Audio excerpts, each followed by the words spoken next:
Hi peoples, and welcome to episode 5 of the Sandra V. Okidi Rundown podcast. It's me, Sandra V. Okidi. Yeah, I say too much, but you know what? Get to know me. That was a vibe. This episode is going to be about Kanye West and mental health issues.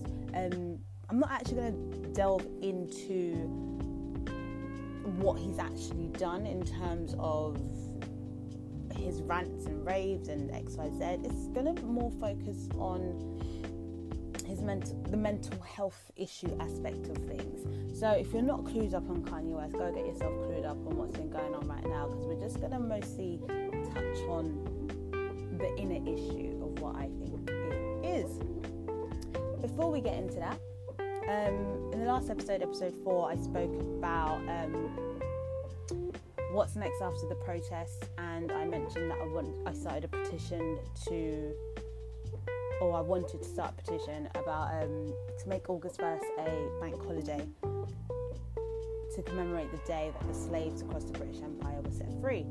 And I did have a petition running on change.org. I took it down because the government released a statement saying that they would only debate petitions in Parliament that are on the government website. So then I took it down from there and I posted it up on the government website, and it took about 3 weeks for them. Basically, they need to approve it to see whether it will go up or not. So I waited about 3 weeks and got an email back a couple of days ago, and they said it was rejected. They rejected the petition, but it wasn't rejected because they just didn't want to put it out there. It's because somebody already has a petition of the exact same name going, which currently has about 571 signatures. So if you head over to petition.parliament.uk and type in "make August 1st a bank holiday," the petition will come up, and like I said, it's about 571 signatures so far. I've signed it. At 10,000 signatures, the government will respond to petition. At 100,000 signatures, the petition will be considered for debate in Parliament. And I think that is such an important step. You know, we've been out there protesting. We've acknowledged the issues are out there. And something like this, yes, is not going to remove what's happened. It's not going to change what's happened. But it will allow us to further educate ourselves to understand what's going on today.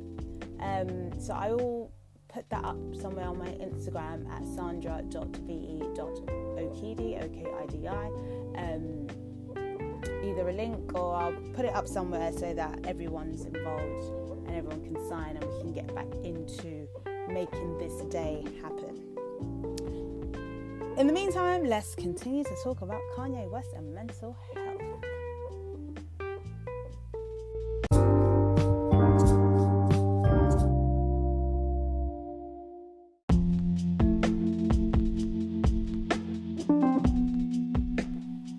So to just give a little quick recap rundown on Kanye and how he became to hold a presidential rally. On the 5th of July 2020, he tweeted and announced, "We must now realize the promise of America by trusting God and unifying our vision and building our future. I am running for President of the United States. #2020vision. Fast forward to 19th of July, Kanye holds his presidential rally in Charleston, South Carolina, where he speaks on, rants on abortion, addiction, gun control, death penalty, education, a list of many things. He becomes emotional, starts crying. He also gets angry at some of the people that are there, specifically a black woman that comes. He gets angry towards her, and then he storms off stage. At this point, it's very clear that it's not a rally, and that is an indefinite probably cry for help, which you can further see in his Twitter rants after the rally, with more wild comments and things to say. I'm not surprised or shocked by Kanye, and I don't think anyone else really is these days. Most people who attended that rally probably went for a laugh, or because they knew that he would say something controversial or crazy so that they can be there to film it and create content for social media or something like that. Because we've seen these patterns already.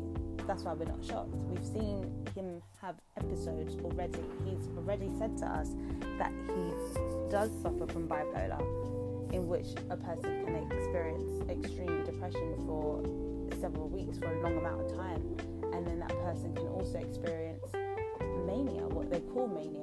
And during a, I say in quotation marks, manic phase of bipolar, you can feel very happy, you can have lots of energy, ambition, plans, ideas, spend large amounts of money on things that you can't afford. Well, Kanye can afford, but things that he probably wouldn't normally buy, or become easily annoyed. And we've seen these patterns, so we're not shocked here at all. But after, stuff that's circulating online, articles, news outlets, whatever that's been said, what I've noticed is a few things here. People tend to, what I'm questioning here is it okay for somebody who suffers from mental health to make an offensive comment, but then we just ignore it and hashtag pray for them? Or should they be held accountable for what they actually say?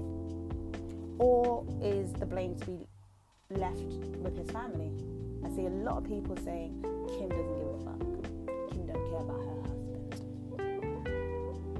I think to blame Kim and her family, that point there, is completely unfair and is sensitive to her and her family, and it further perpetuates the notion that Kanye, someone with mental health, can make an outrageous comment and then we post up hashtag pray for you, hashtag pray for Kanye, dismiss his comment entirely, and then place the blame at Kim, and be like, oh, you don't care about your husband, oh, you've let your husband run wild, you've let your husband do that. I think that's completely unfair. Kanye is Kanye. Kim doesn't become Kanye just because they're married at all. So that notion of placing blame at her or her family or anyone else in that family or friends, and you're surrounded by yes men, I think that's unfair to do so, which brings it to the second point. Should Kanye be held accountable for the things that he says? He's speaking at a presidential rally, a rally for him to be the president. These things are usually taken very seriously. Anything said there will be used against him. He makes outrageous comments, and our response is hashtag pray for ye. But if it was Joe Biden, we already know that man would be alienated. If that was Joe Biden that did one of his presidential rallies like that, that would not be acceptable at all. At all. That man would be vilified. There will be no pray for Joe Biden at all. So unfortunately for Kanye, in this scenario, he does have a global reach, a massive platform with millions of followers. He has not said these things privately. He has said these things big time publicly. And that's a big time public violation. There's a lot of people misinformed. A lot of people thinking that Harriet Tubman did not free slaves. There are people questioning this woman's legacy because of what Kanye said, or what he plucked out of his head during this rally, during an episode that he's having, most likely with bipolar or some kind of mental health. I think it's important to realise that mental illness does not cause racism, it doesn't cause homophobia, it does not cause any form of discriminative or offensive view that you may have. And I think that brings it back to the first point of, is it okay for a mental health sufferer to make an offensive comment and we ignore it? Well, I think with Kanye, he should be held accountable. But we should also ignore what he says, and I know that sounds contradictory, so let me explain.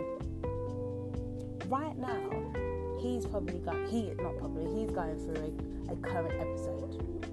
Maybe with bipolar, maybe a side effect of previous addiction to painkillers, maybe a combination of a lot of things, including the ones I've just said.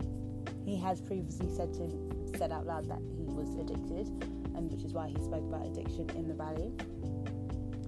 We've seen the patterns and we've seen him like this before, so this is not new. And because we know this, we shouldn't amplify or make a scene on the outrageous things he says right now, as he is very vulnerable right now. And it's not the best time to address it. It's not having an argument with a partner and, they say some horrible, offensive things to you, and that person has previously said, they only see red when they're arguing, and they're in a completely different zone. In those scenarios, it's probably best not to continue the argument with your partner at the time. It's probably best to leave it, settle down, maybe for a few days or whatever, and address those horrible comments another day, in which you most likely will get an apology at that time because they've calmed down. And that's the same scenario here. So I do think it's able to have both those views. I think in terms of the three that I said earlier, does it make it okay for mental health sufferers to make offensive comments and we ignore it? Should they be held accountable? Is his family to blame? Well, let's definitely leave out his friends and family.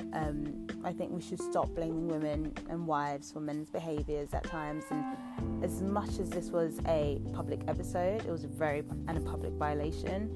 This is a very private family matter. We don't see everything that happens on Keeping Up with the Kardashians. We don't know what it's like to live with Kim and Kanye in their house. I don't know what it's like to live with somebody bipolar. They probably had many conversations surrounding this. We just don't know. So to put blame over there, I think leave it out. But what is true is that Kanye should be held accountable. But right now, during this vulnerable time that he's going through, we need to ignore him. We can't amp him up because it's probably feeding into it. It's probably feeding into this episode that he's having right now. Mental health is very tricky and can be very hard to understand, even for myself. Very hard for me to understand at times. That balance between holding one accountable but also not entertaining it.